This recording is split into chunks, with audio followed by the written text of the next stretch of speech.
How's it going today? Welcome back to Agavero Cactus Talk.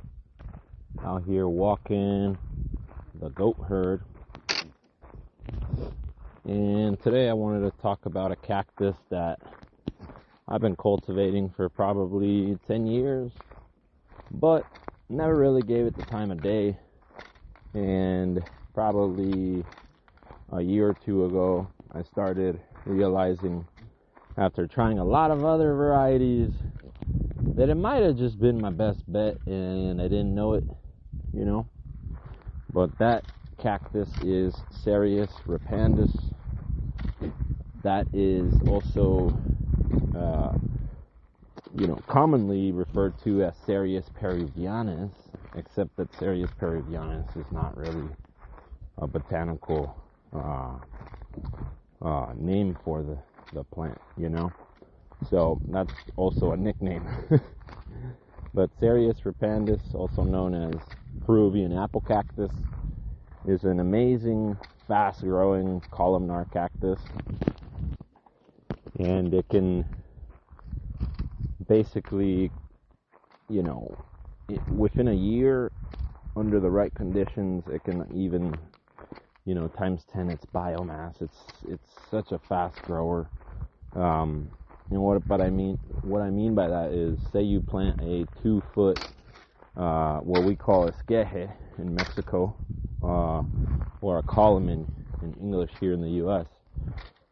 You plant a 2-3 foot Peruvian apple cactus, and within a year, if you get some good rain and you're dry farming the crop, it can even, put out 5 branches that are the same size as it, and with a little irrigation from rainwater that you're collecting, you could even boost up production to like times 10 its size, Now, you don't want to overwater it, because like many cactus, that's where the plagues and insect infestations usually come from the overwatering.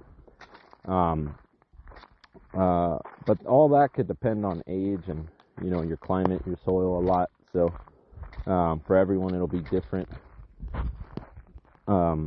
Peruvian apple cactus is a pretty cold hardy for columnar.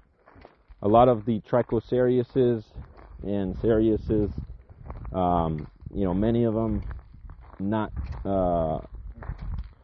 and including Echinopsis, a lot of these columnar cactus aren't really cold hardy past like 35, That's why a lot of them are grown in these areas like San Francisco, LA, and San Diego, more so on the coast, But as soon as you get inland in California and in the U.S., then, you can't really grow many of those varieties. And Peruvian apple cactus, if you look it up, it'll tell you it can drop to 20 to 25 Fahrenheit. But I've got, already an understanding that it could drop a little bit lower, For instance, I've had years that it's gotten down to 14 and 18 Fahrenheit, and the 14 Fahrenheit, there was a lot of frost, and the other 18 Fahrenheit was with light snow. So I know these Peruvian apple cactus could take significantly lower temperatures without dying, Sure, it might stunt their growth a little bit, but at least the plant won't die, which is kind of what I was referring to earlier, that I've had a lot of bad luck with a lot of the other columnar cactus, which I loved growing in Los Angeles and Altadena, and many of them have not really performed well for me here. Some of my favorites, like Stenocereus tuberi and Stenocereus querétaroensis, the pitayas, the garambullo. I've had some bad luck with it, although recently the garambullo is blue myrtillo cactus. I've had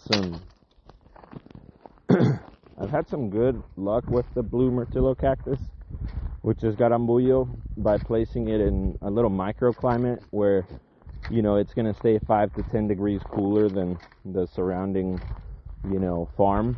So in these little microclimates, I'm growing garamboyo, which is cool, but I can't like throw down a whole couple acres of it, right? In the exposed air, it gets too cold for it. But Peruvian apple cactus, yeah, it's not needed any tarping. It's not needed any aid from me to withstand the cold, and it's done really, really well for me with frost, with light snow.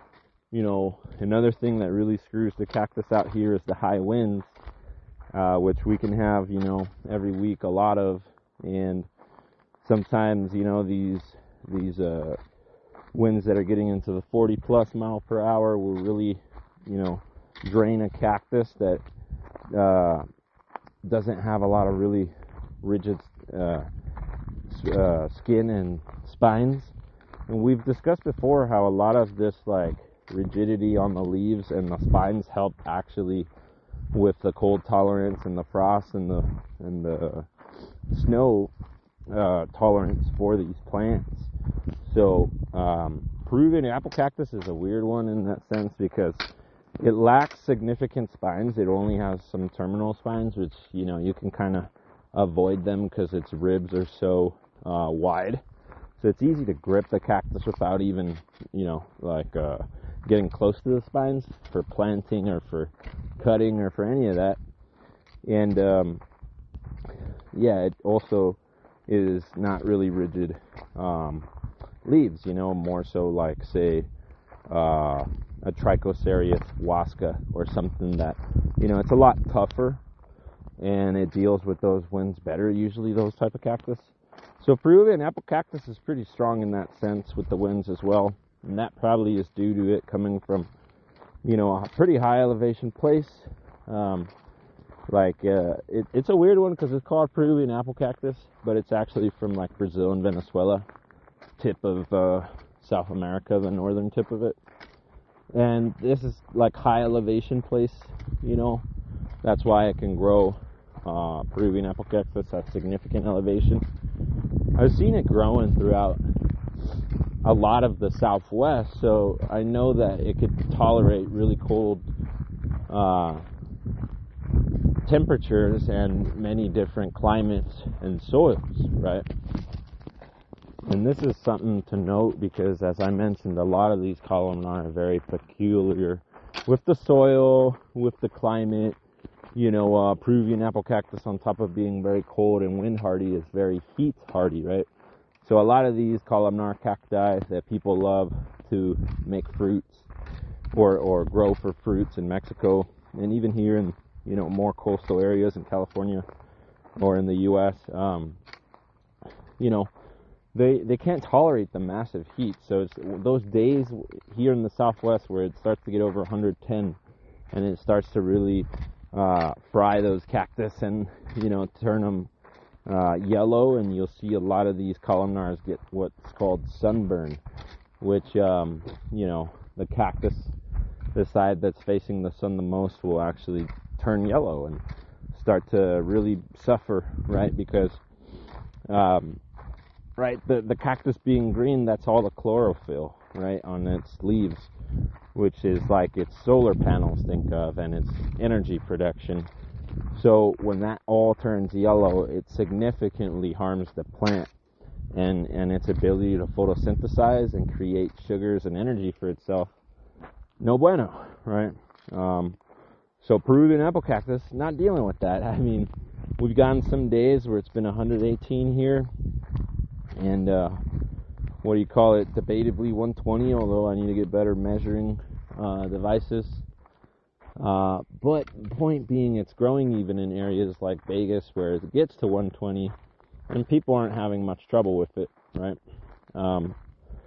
Now, it also is very drought tolerant.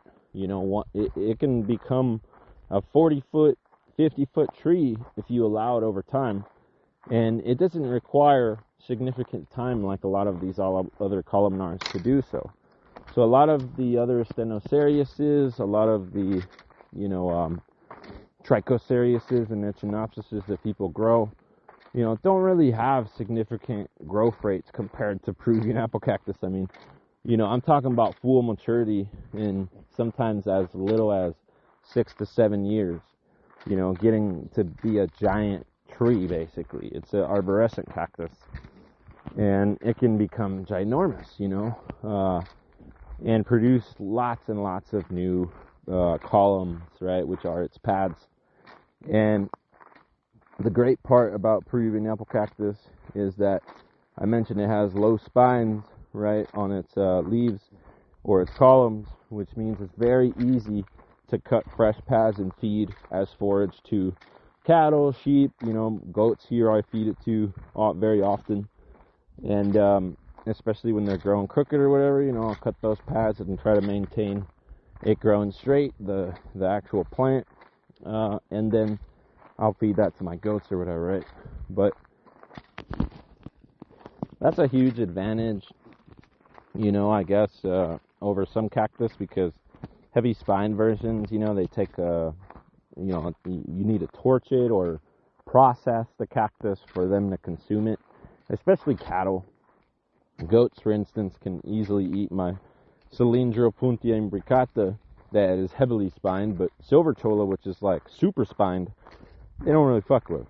But if I burn the spines, they'll eat it with either of those two. Now, cattle won't get into either of those. They'll barely touch Opuntia that has a little bit of spines, because, they eat differently, and their mouths and tongues are different. So, goats, they have a much easier time with the cactus, so it's easier for cactus and agave farmers to utilize goats, because they can turn it into forage much quicker and efficiently, right?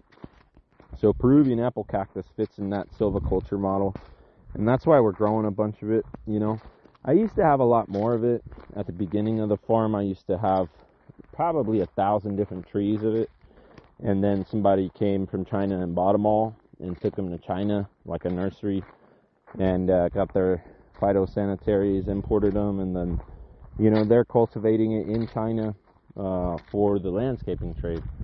But I really should have kept a lot of those genetics, because where I messed up was thinking it was just going to be an easy road, because early in my landscaping career, probably like 11 years ago, I got a tree that was like 40 foot tall, maybe in like Avocado Heights or Hacienda Heights, and then I cut that tree down. This dude just was throwing it all on the side of the road and filling up his trash can, and I told him, I'll come back and get it all. And it took me about 3 of my trucks to fill it all up and take it to the ranch. And I was rocking the 8-foot bed F-150 at that point, so we were taking a shit ton of them, like over 100 at once. And out of those couple hundred pads, it formed, a few thousand before I got the chance to sell them. But if, I was just inexperienced at the time with growing it, or I would have kept them all, because I would have realized how fast they grow. But I thought they were like a lot of my other columnar cacti, and I was like, it's going to be decades before I get some nice growth out of them, and I'm not going to wait around to sell that, right? So I was like, well, I got a client now, fuck it.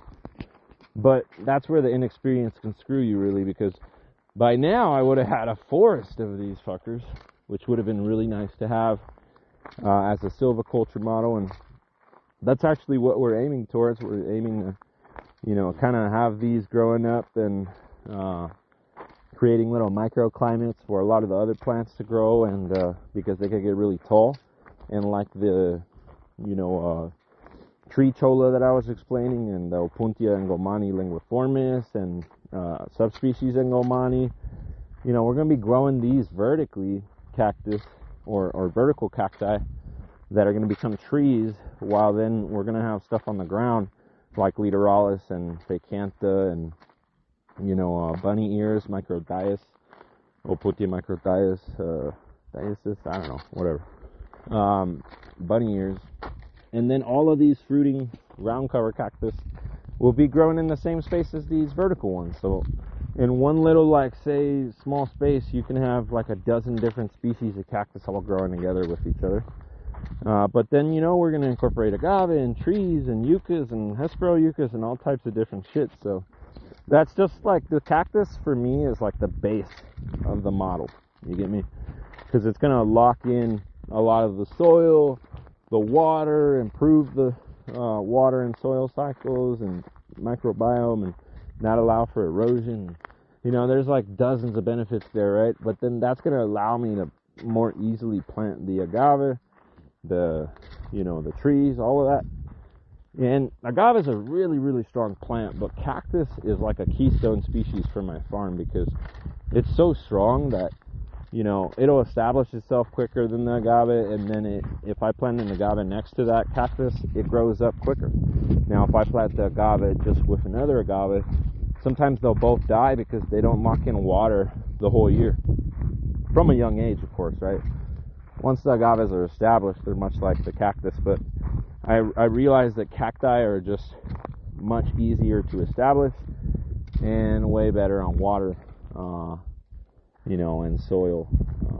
So anyways, getting back to Peruvian apple cactus. Peruvian apple cactus also has a lot of advantages in its fruits.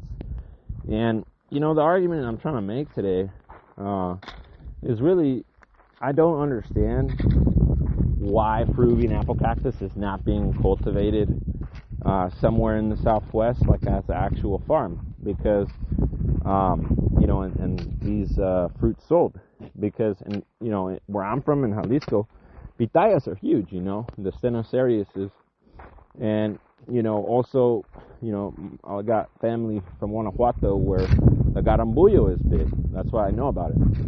So I'm over here like, man, why don't we commercialize Peruvian apple cactus that nobody really gives a fuck about?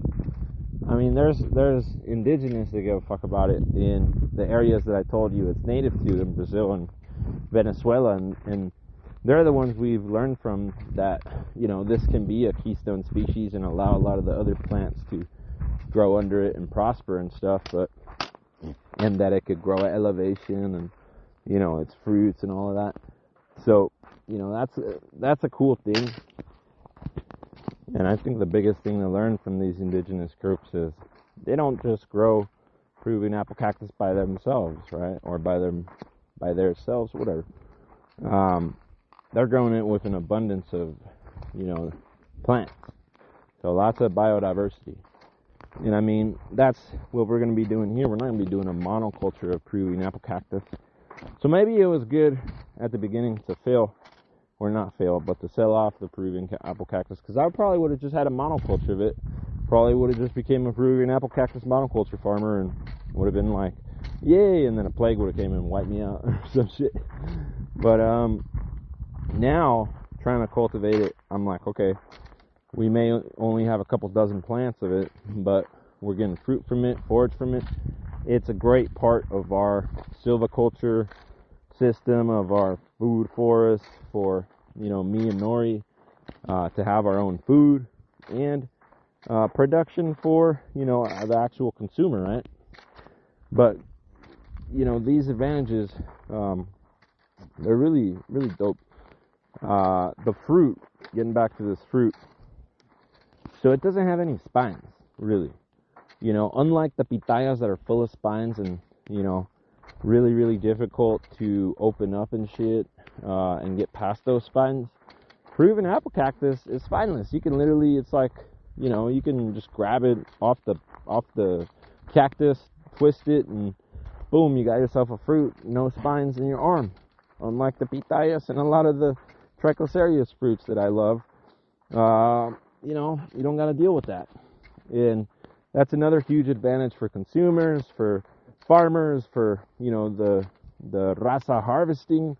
You know, it makes everything just easier for everyone, right? And Peruvian apple cactus, the actual fruit, I'd probably compare it to, it's kind of like a loquat mixed with a kiwi and a watermelon. I don't know if that shit makes sense, but that's how it tastes to me. And the cool part about it is there's tons of cultivars. So Rapandus has been hybridized, and, you know, people have seeded it and started lots of cultivars, and you know, there's the Cereus Rapandus monstrose, which again is also referred to in many nurseries as Cereus Peruvianus monstrose, but that's not really the proper name. So if you see that, just know that that's Rapandus. And then, you know, the Cereus monstrose. There's a blue, a green. You know, there's different colored fruits of all of them. So I mean, say I've probably planted in people's landscapes at least like 12 or 14 different cultivars of Peruvian apple cactus. And the cool part is a lot of the other Cereuses in this family are very similar, where they give spineless fruit. They may have a little bit more spines on the actual column or the pad, but they're still, the fruit is like fucking amazing tasting and spineless. So the whole Cereus family I've been starting to check out and plant and stuff because of those traits. I really love them. They're a little bit more cold hardy, so many of them are 20, 25, 15 Fahrenheit tolerances. And I'd say generally the Peruvian apple cactus, I'm safe calling it at a 15 Fahrenheit tolerance. I told you I got it to a 14, but everybody's climate and shit could vary so much. We talk about this in the podcast. So it's like somebody could probably bring it down to 10, but it's like you got to give a little bit of leeway, because fools will plant it and then their shit will be slightly different and boom, it dies. And then they're like, oh, this fucker told me I could live. And I'm like, man, we give guidelines, we don't fucking give guarantees, because everything is so different.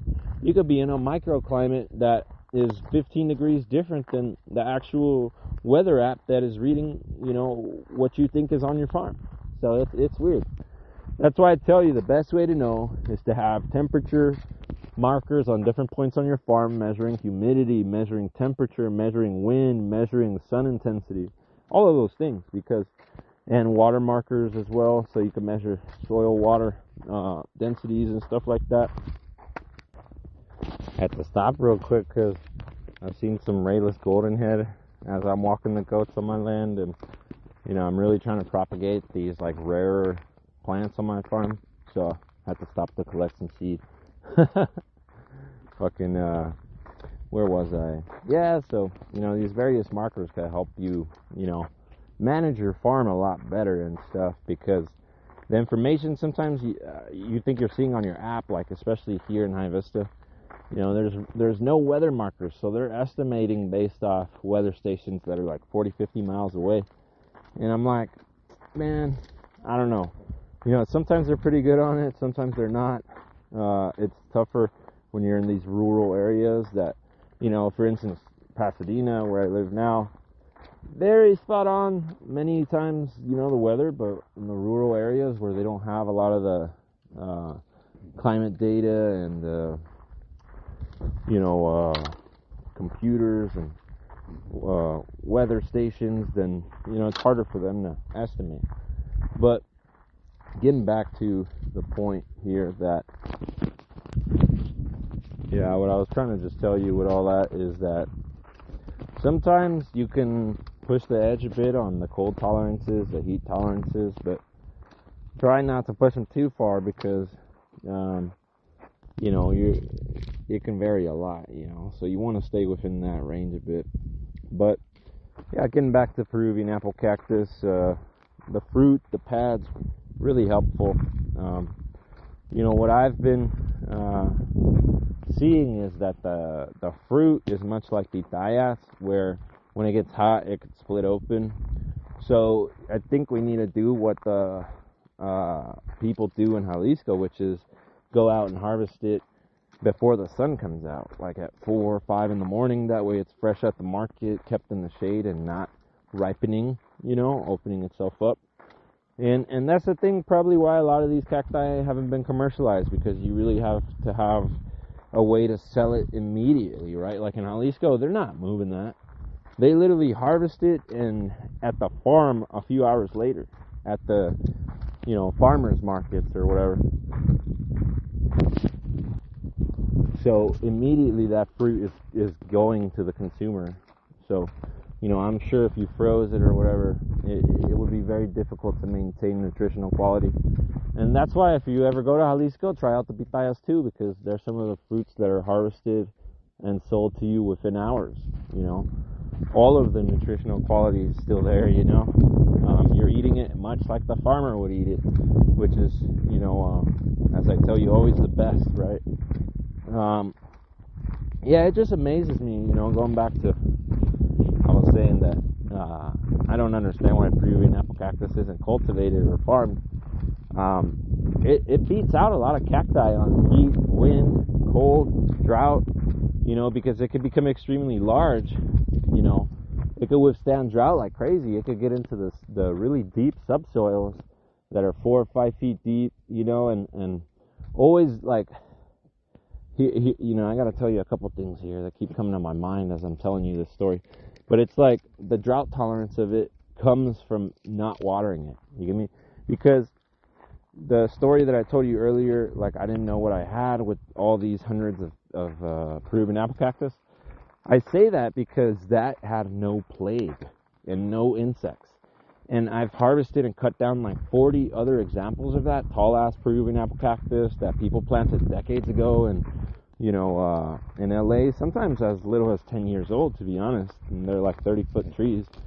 And that's due to over irrigation. But every single one had plague or insects, and I couldn't recycle it. I'd have to feed it to my goats. Great fruit or whatever, but it's like bullshit because I can't farm it, right? This is what I always tell you guys too. Like the beginning of the farm is almost the most important. Where you source, right? Because I know already after so much time, don't even plant it if it's a piece of shit. You get me?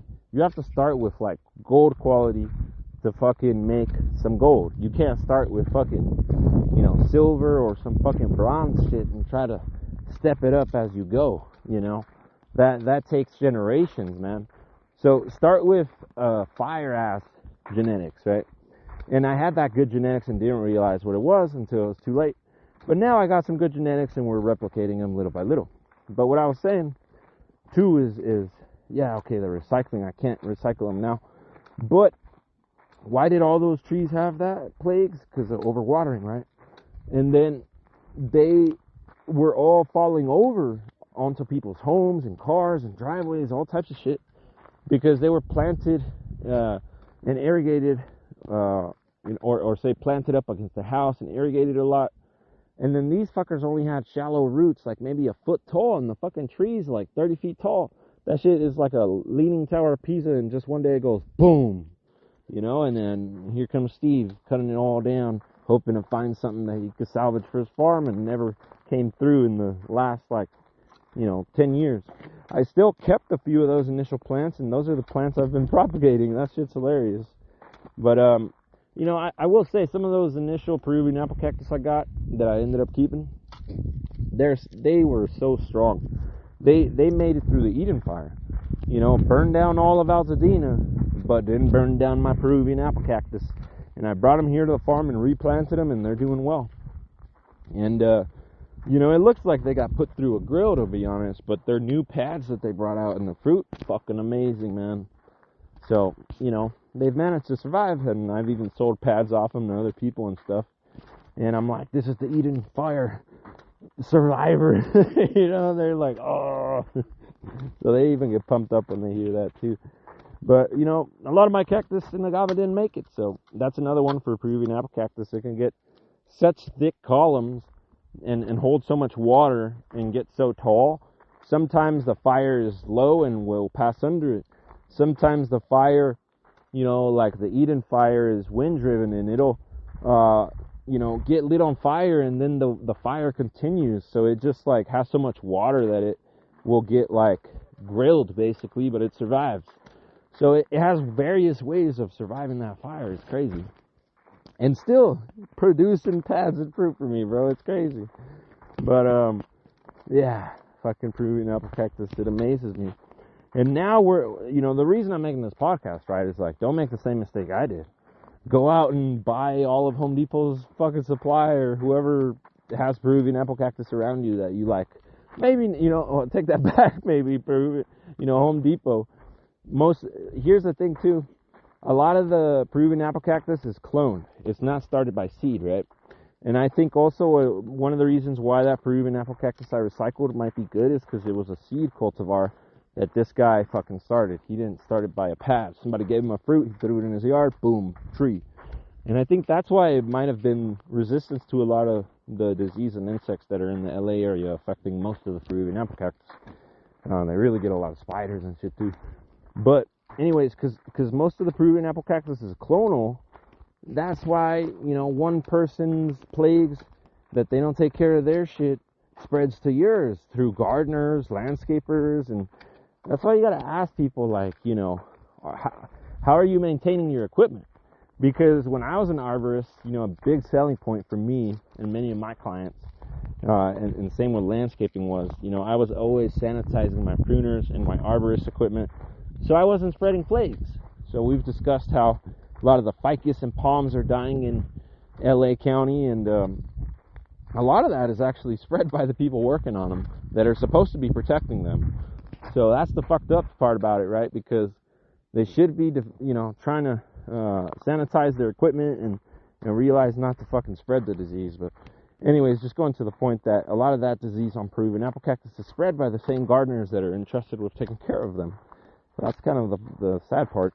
And the same with a lot of other cactus. So that's why clones are just weak. And, I'm trying to keep the fruit from mine.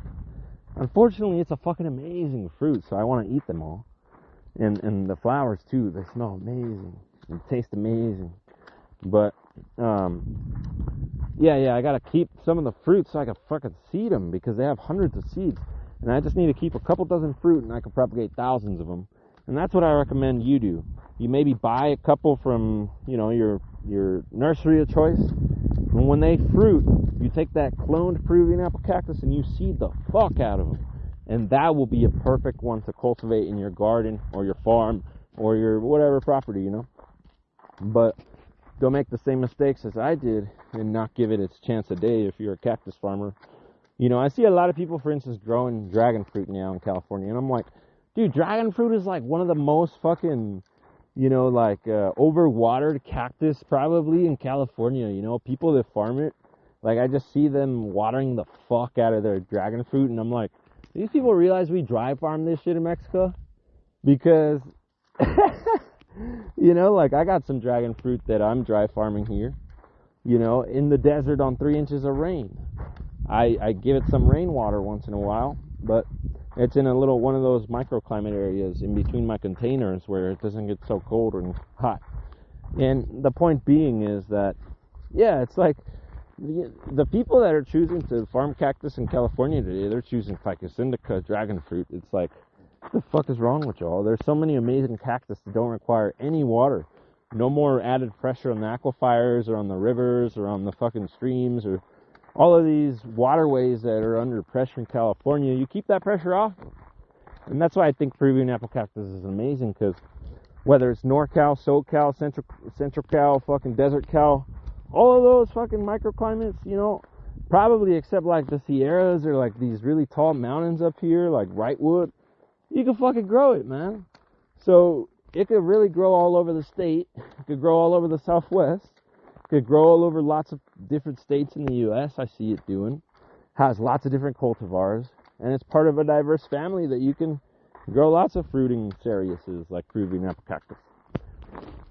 Now, it also, I wanted to mention the flowers. So the flowers are pollinated by bats.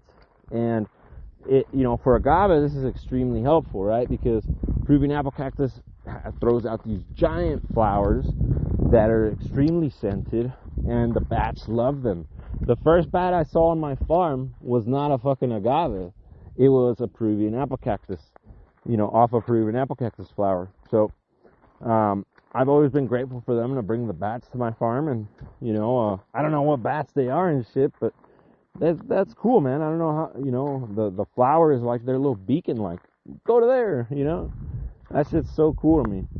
But the same with the agave, but it's Peruvian apple cactus does it, twice a year, every year, whereas agave once every, maybe decade or whatever years your agave is, right, to maturity. So having similar plants like that, okay, like the Peruvian apple cactus and the agave and the daylily and certain species that I have are going to be pollinated by the bats. So they're going to really love my farm. Because if I plant a bunch of different diversity of plants, they're going to be like, bro, every time some shit's needed to be pollinated here, they're gonna hit it up because they're like, yo, over there's a little paradise. You get me? We got food for days. This fucking smells amazing. So it's gonna attract lots and lots of pollinators to your farm. Bees, bats, moths, flies, native pollinators. It's one of those plants that doesn't,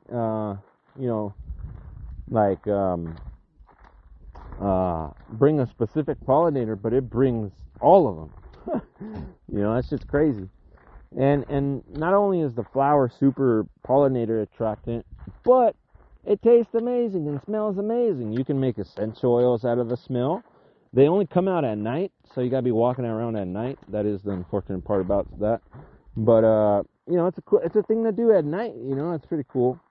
And I'm always trying to look for them and shit. And you can eat the flower.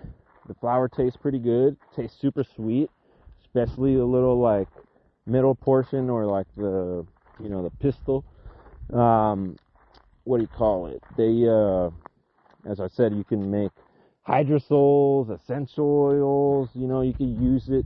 I've seen people utilize it in perfumes and hair products and beauty products and stuff because of the scent. I've seen people dry it and use it for teas. There's all types of stuff that you could do with the flower as well. And cactus flowers are fucking slept on, I always tell you on this podcast. And I hope more people start utilizing them. I was just telling Nori that I gotta pick her some silviculture imbricata subspecies Spinosaur flowers, the purple ones, because they're full of antioxidants and they make a wonderful tea, very similar to something like hibiscus color. So that's what I'm gonna be probably doing a little bit later today, picking her some flowers for a little chola tea or choya, or it has lots of different names, cardenche, cardon. Yeah, pretty cool, this silviculture imbricata. ¿Qué pasa, Nenet? Nenet, júntate. Cholo, vámonos. Yeah, so flowers are dope on this cactus. Damn people. The fruit, the pads, legit. Now, while I wouldn't eat the pads, they are technically edible if you cut off all the spines and roast them. And the people that are indigenous to where these cactus are from do actually consume them in times of drought and stuff. And that's a good thing to know, right? Like I always say, if the apocalypse comes or something, right? Probably wouldn't consume a lot of these different cacti that are columnar as a food crop. But worst comes to worst, shit, bro, it's good to know that you won't fucking die from eating it because, at least you got that in your back pocket. Like, one day, you never know, I mean, I always tell people, like, the people that didn't starve during the Great Depression in the 30s, many of them were, small-time farmers. They maybe weren't rich enough to sell into giant markets. They maybe didn't have the fanciest house, the fanciest animals or whatever, but they had enough for living and making it count. So a lot of the times, that's what these plants provide. They may not be, giving you caviar and lobster shit, but they're gonna give you sustenance. So that's good enough in sometimes, right? Peruvian apple cactus, as I mentioned, super fast grower, motherfucker. And that could be very helpful for, energy production, right? Like if you want to make biomethane or bioethanol out of this crop, it could be probably pretty useful for it because it produces biomass like a motherfucker. Like, I mean, some of these opuntia that I have, like linguiformis and gomani, they're really, really high producers of biomass, and Peruvian apple cactus fits into that category of high biomass producer. And that's really important because the more biomass you have, the more product you can create, right? So, I guess if you have animals, right?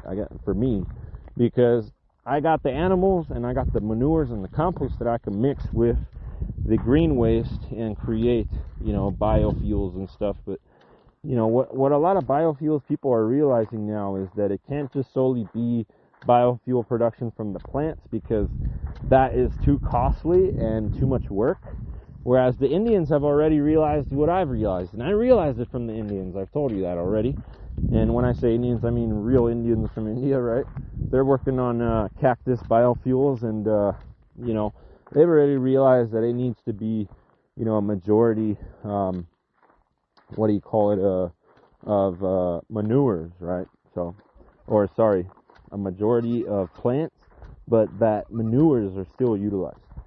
Or needed to speed up and accelerate the production of that, you know, biofuel. So before, I give the example, they were using 90%, say, poop or whatever, or compost from animals like manures, and then combining that with 10% of plant material to create a biofuel. But now they're doing the reverse in India, 90% being the plant, right? So what they're realizing is you can use a lot more plant, and you can make a lot more energy, accelerate that process with the manures and stuff. But you need to do it, you need to have the animals be a part of that operation. So Peruvian apple cactus could potentially be a huge part of energy production for countries like Brazil. You know, in Brazil's case, it would be especially beautiful because it's a native. So in that case, you'd be growing a native. And you know, right now I see a lot of agave being grown in Brazil for biofuels, or at least beginning to be grown in Brazil for biofuels. But the weird part about that to me is you got mandacaru that's native, you got Peruvian apple cactus that's native, that are probably two of the fastest growing biomass producers out of the columnars. So I don't know, man, maybe they're looking in the wrong spot, you know, because their natives could probably be of much greater use than the shit, you know, like sisal and, you know, they're growing different Mexican cultivars of agave, basically.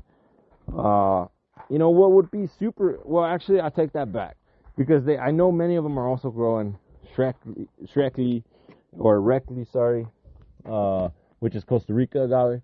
They're growing Cocuy, the Venezuela agaves.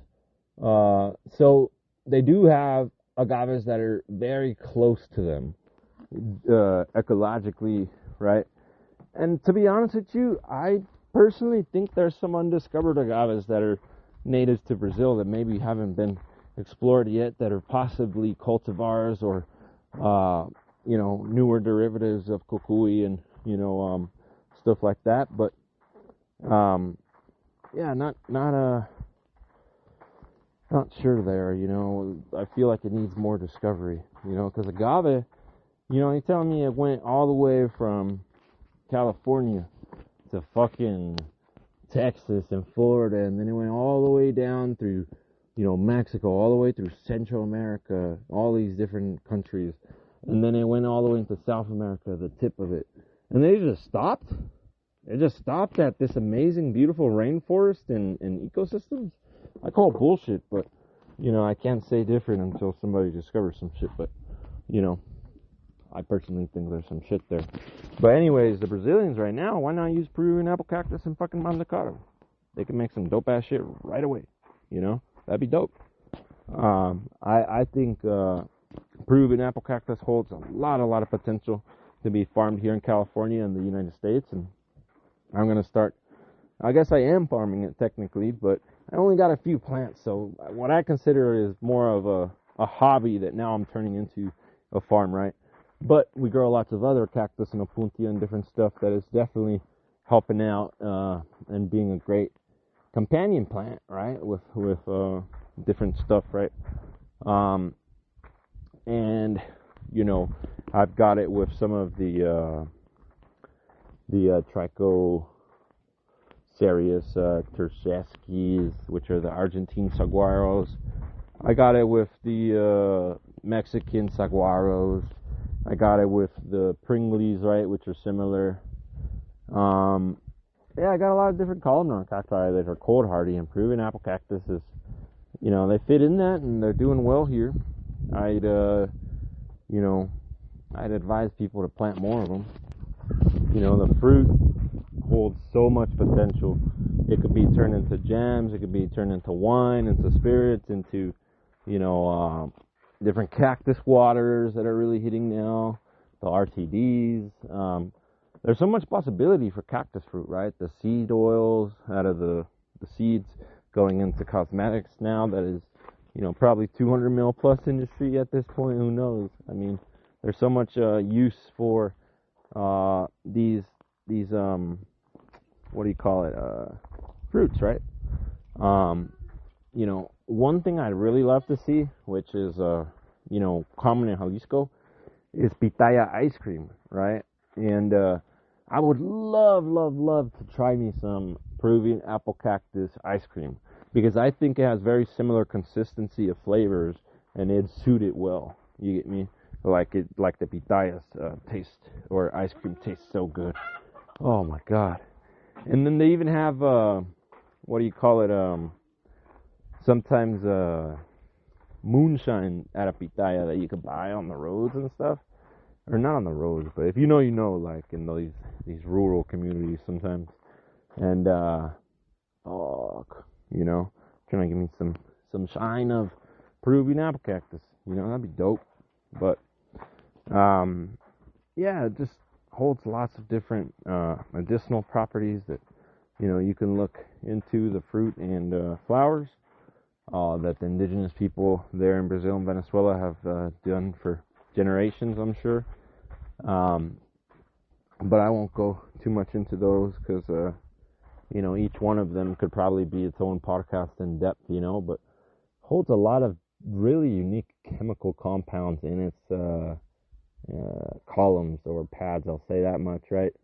And some of them may be of particular interest to different people. So that's something that yet to be explored with Peruvian apple cactus. While I know somebody may have more money than me to plant out a Peruvian apple cactus farmer, I feel like this plant, it's like agave and cactus. Like, I was actually pretty stoked when I knew everyone growing agave in California, because they were all doing it, polyculture, inspired by indigenous diversity, biodiversity. Once I started like seeing all these fucking farm profiles pop up that I didn't know, I was like a little scared, man, because I knew how fucked the industry was getting very quickly.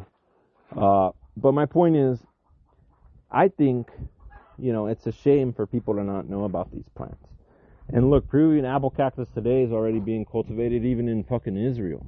They took it from South America, and they are cultivating it over there for the same reasons I've described to you today.